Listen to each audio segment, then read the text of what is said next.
ओजामू एक गरीब शख्स का अकलौता बेटा था। 17 साल की उम्र में उस पर कत्ल का इल्जाम लगा।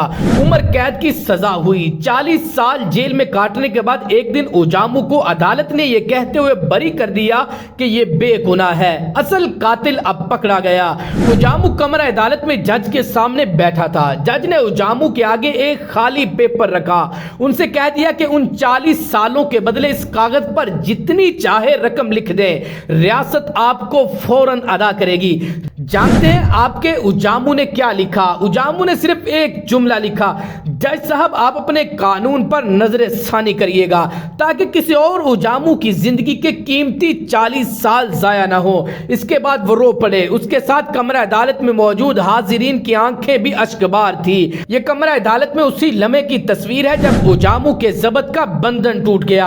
हमें भी ये निज़ाम बदलने की जरूरत है। अगर आप चाहते हैं कि निज़ाम बदले तो इस वीडियो को शेयर करिएगा।